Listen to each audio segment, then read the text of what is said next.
John, the latest on the war against democracy in the Midwest. What's going on in Wisconsin, Ohio?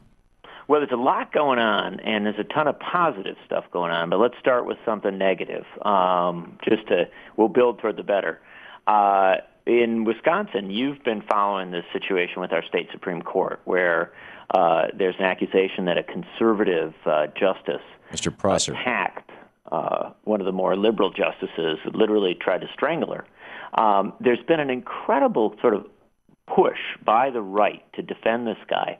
And the fascinating thing is you've got all sorts of national players coming in, even Fox News, Greta Van Susteren and others stepping up to try and besmirch and attack the victim. This is like the classic strategy, or at least it was years ago. I guess it still is in rape. She shouldn't have worn that dress, right? Well, or trash the victim. The notion to create an idea of chaos, to suggest that things are so crazy we can't really point a finger of blame at anyone.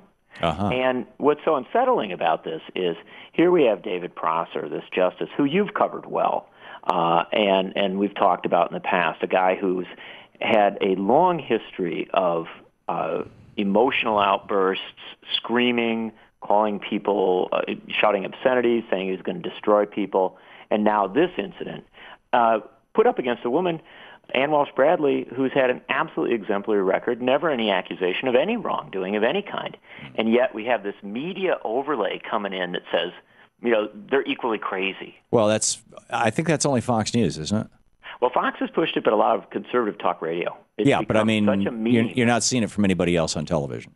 No, you're not seeing it from CNN or somebody like that. Right. But it's really having an impact, and it's a notable situation where this is going to become one of those situations where they're trying to create a he said, she said.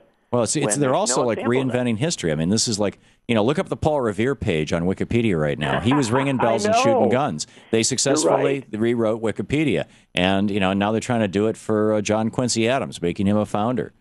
Well, and you know what? On that Michelle Bachmann thing, it's so tragic because she knows so little about the founding of the country. There were abolitionists among the founders. Yes. Benjamin Franklin, Benjamin Rush, Tom Paine.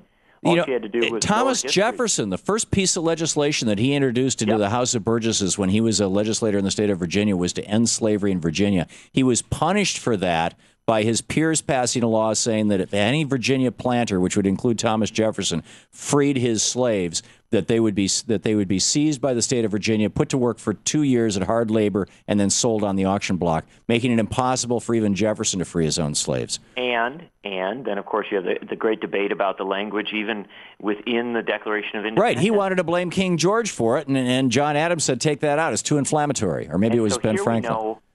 Michelle Bachmann could have had wonderful history to talk about, but she is so ignorant that she, flipped over because she had seen Amistad or something like that. She knew something about John Quincy Adams. Right, she'd seen a movie.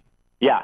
And so, look, and I think this is all part and parcel of it, this notion of rewriting history, although we're seeing it in real time. But the one thing they cannot rewrite, Tom, is the incredible grassroots energy, something the founders would be very proud of. Yes. Not just the recalls in Wisconsin that are really pushing back on these folks, but now this amazing news out of Ohio.